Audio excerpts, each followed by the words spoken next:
Okay, good morning and thank you for joining us.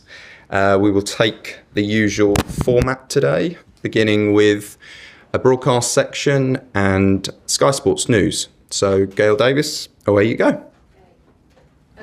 Should we do a bit of an injury roll call after a couple of weeks away? Can you just give us the latest, particularly on Cole Palmer? You said you hoped you might be available after the international break. That was when we originally spoke to you. Is he, and if not, when might he be? I was wrong. Unfortunately, he needs to be out probably 6 more weeks.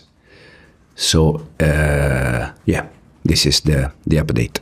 When I spoke to you a few weeks ago, you said he wouldn't require any sort of surgery. Is that still the case? Yes, absolutely. We try just to protect Cole as much as we can. And the most important thing is that when he comes back, he's fully fit. And are you confident that that extra period of rest, that you've got to the bottom of what the problem is? Because obviously you don't want to be here in 6 weeks' time saying that you're wrong again. Are you confident that will do the trick this time? Yeah, but unfortunately the medical staff, they are no magician. You never know that. Probably you need 6 weeks. We hope that 6 weeks they are enough. But it's a problem that we need to see step by step, week after week. But for sure, he's going to be okay. And how is he? Because he must be hugely frustrated. You know, so he wants a big season in Chelsea. He wants to go to a World Cup. No, he looks very good. To be honest, he looks relaxed.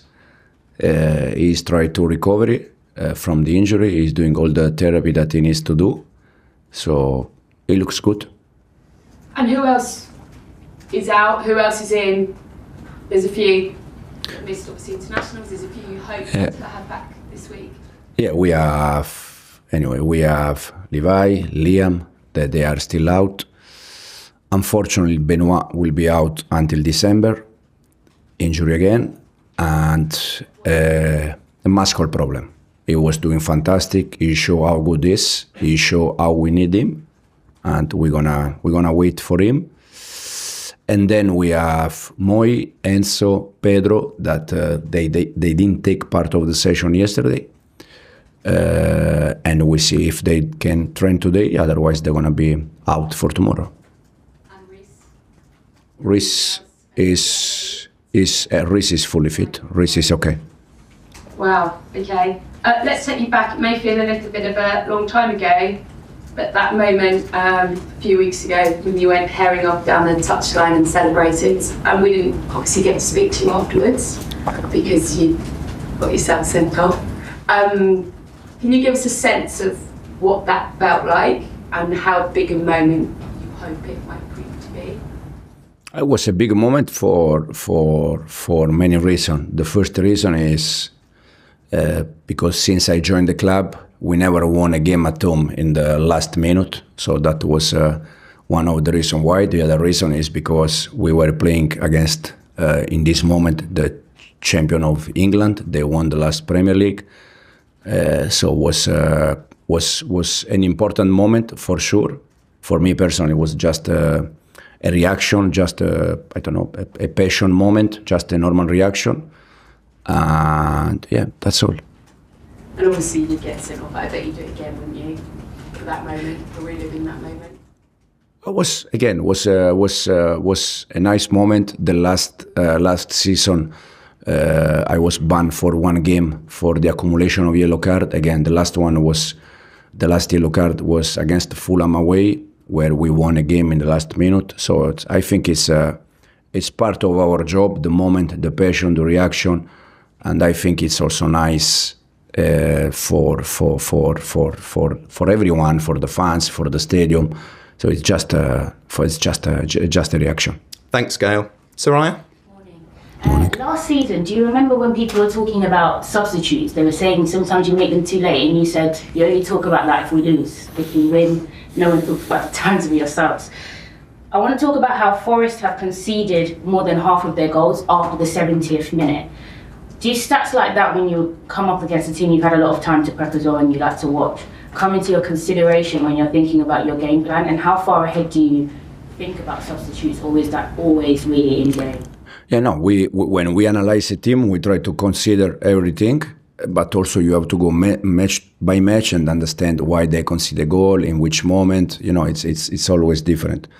For sure, we with the international break, we watch all the games with Angie in charge. And in terms of make change, I think it's something that sometimes you plan, but also depends how is the game. You can do more changes or less.